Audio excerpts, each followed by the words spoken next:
Hi, I'm Elle Schneider from Digital Bolex, guest reporting for Tech Zulu, and I'm here right now with Grant Delgatty, the creator of the URB-E. So as you guys can see, this is a really awesome machine we have here. Why don't you tell us why you created it and what problems you were looking to solve? Sure. Well, thanks, Elle.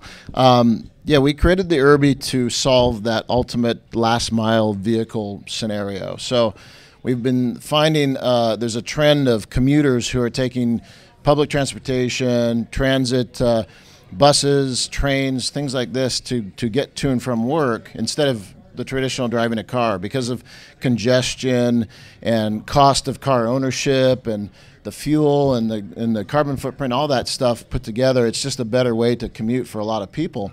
But the issue has always been, though, when they get to that final stop, that final train stop or bus station, how do you get from that point to that last mile scenario? Where do you ultimately want to end up going? That's what this was designed for. Well, I am actually one of those such commuters. I don't drive in LA, which people kind of treat as being a unicorn. So I can really relate to this product. And it's super cool because it folds up and it can be really easily carried around. So you don't have to worry about sticking a bike on the front of a bus or running over people on the train with it. Yeah, exactly. I mean, the biggest thing people are taking, they are taking other vehicles to take as a last mile vehicle. So bicycles are becoming more and more popular. People are taking those on the train. But the problem with that is that when you get on the train, if the train's really crowded or the bus is really crowded or there's, in LA, I believe the buses only have 2 spaces for bicycles in the front of the bus. So if there's 3 people that have bikes, one of them has to wait for the next bus. The idea with this is that you can actually fold it up so small that it actually just becomes part of your person. You don't even have to put it anywhere else, right? So that's kind of the cool thing. The other cool thing about it is this is all electric. There is no pedaling, there's no human power. So for those that are wanting to get exercise while they're going to work, this isn't for them. This is for someone that wants to have a way to get to work and not be sweaty when they get there and need to take a shower. So that's kind of the best of both worlds. I can show you how it folds up if you'd like that. Especially good when you're tired and you're coming home from work and you just don't want to pedal at all. Yeah, exactly. And this will go 20 miles on a single charge. Wow. And the top speed is 15 miles an hour, which is about the same speed as the highest gear on a bicycle. So this goes really good. It gets you there quickly. It's nice and kind of a low stance, so you feel like you're in control of what you're doing. So we find it to be a lot of fun and a really good solution for that last mile vehicle. And you have an active Indiegogo campaign that's live right now. You're asking $150,000 to fund this project. How has that gone for you? Is this your first time using Indiegogo? What's the response been? So yeah, this is the first actual crowdfunding campaign I've done. I teach product design. I teach at Art Center College of Design in Pasadena, and I've had a lot of my students have done Kickstarter campaigns and Indiegogo campaigns, and I've always kind of thought, well, what would be the product that I would want to introduce for something like that? And I started a company about 3 years ago with a couple partners of mine, Matteo Neri and Todd Bell, and our company is called Idea Epiphany, and we essentially were developing products to meet consumer demand, new emerging markets. And this project was something that kind of emerged out of that company, and we incubated it from the beginning, started about 1.5 years ago. And now that we see the potential of this product, we're full-fledged. So we decided, okay, let's do this campaign. Let's crowdfund this thing. It's like the best way to raise capital. And so far, we've been really excited, really happy with Indiegogo. We're almost there. We're hoping that maybe by the time we leave South by Southwest, we'll be funded. We're about 13,000 away from our 150,000 goal. And 14 days left. 14 days left. So. Yeah, we're pretty excited. We've been getting tremendous PR. We've been on a ton of shows. We were on the Today Show, and wow. We went to CES. We weren't actually exhibitors, but we just kind of rode around and got kicked out after about 4 hours. But in that time, we ended up meeting a lot of people and getting a lot of press. So it was really great. So once you finish your campaign, how long before I see these guys zipping around off the gold line? So we're saying that we're going to deliver around midsummer. We have 2 price points that we launched first with a higher price point strategically. We did that because that product is actually being produced in the United States in a factory in Pasadena, Wow. which is about 10 minutes away from where we are, and so it's great for us because we can have real control over what's being done, what things need to be fixed. We've done many iterations of prototypes. This is still a prototype, but we are pretty much ready to begin production. And so for the higher price point, it's $15.99, and that barely covers a little bit more than our costs for this. But we want to be able to deliver those products first. Those people are going to have the very first ones off the production line. They'll be able to give us a lot of great consumer feedback.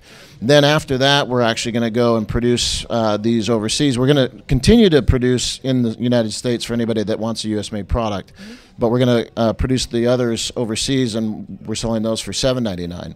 And those, once we've figured out everything in the U.S. model, we'll then replicate that in the Far East and be able to produce them. And we anticipate midsummer is when we'll deliver. That's great. You know, it's interesting because so many crowdfunding campaigns exist to kind of fill a niche of a product that really is needed by consumers, but the downside to that sometimes is a lot of creators with fantastic ideas who've never gone through a manufacturing process before. It seems like with what you do at Art Center, you've done that a lot and you've gone through prototypes. What kind of advice do you have as a teacher and now someone who has gone through a crowdfunding campaign for innovators who are looking to create a project that's somewhat complex like this? Yeah, sure. Yeah. The one thing I would say is that, yes, both myself and my partners have a tremendous experience in bringing products to market. I've got about a 20-year experience in many different fields, including footwear design. And so knowing how to deal with factories and getting the product that you want and not cutting corners is a big thing. What I would strongly urge for anybody that's thinking about starting a product that has a great idea and wants to bring it to market and crowdfund it, make sure you have all your ducks in a row before you let it out to everybody else in the world. So make sure you've got all your patents filed, your product has been tested rigorously with real consumer feedback, so you understand what needs to be changed. Many iterations, as I mentioned, have been made to this, and a lot of that has been based off of consumer feedback. So that's kind of the big thing. Make sure that the consumer loves it, likes it, understands it, is able to use it, and that you can actually make the thing. And if you can do all those things, you should have a pretty successful campaign. Well, I think yours is already very successful, and I expect you'll exceed your goal because this thing is really, really cool. Thank you. And Thank I you. would love for you to show me a demo of it. Sure, absolutely. So as you see here, it's a very small little footprint. We actually make 2 versions. We make this one, which is called the GP. It's a 2-wheel version. It acts like a very small little kind of pit bike. And we make a commuter version, which has a 3-wheel version, which is very stable. It doesn't obviously tip. It's a lot better for slower speeds and easy manipulation around people and pedestrians, things like that. It also works a little bit better when you're folding it up and wheeling it behind you like luggage. This one you have to kind of push around like a wheelbarrow sort of. You can also see here, I don't know if anybody in the viewers can see, we're developing a mount for any smartphone, and it's going to have an app that communicates with the vehicle, so it's going to tell you what your battery power range is, what your range is, how far you can go, what your speed is, navigation, things like that. So that's kind of a cool little feature. The way that it folds up here, I'll have you hold my mic and I'll show you. Please.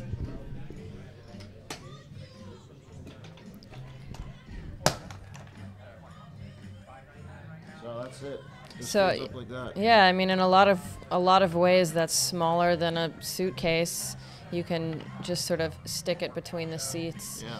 I know, particularly as a Gold Line rider, when I have to take gear downtown where our offices are, Yeah. it's always a pain because they're too narrow, and this would fit perfectly. Yeah. Yeah. So one of the other benefits that we also promote with this is that it's theft resistant as well. And the reason it's theft resistant is you don't have to leave it down at the curb, locked up with a chain. Yeah, you can just take it upstairs to your office exactly. or wherever you're going. Yeah, so you just take it wherever you're going. You take it into class with you. If you work in an office, just put it under your desk. If you live in a small apartment, just put it in your closet. So that part's really convenient as well. Yeah, that's great. And I'll so then to open it, Yep. just like that. Mm-hmm.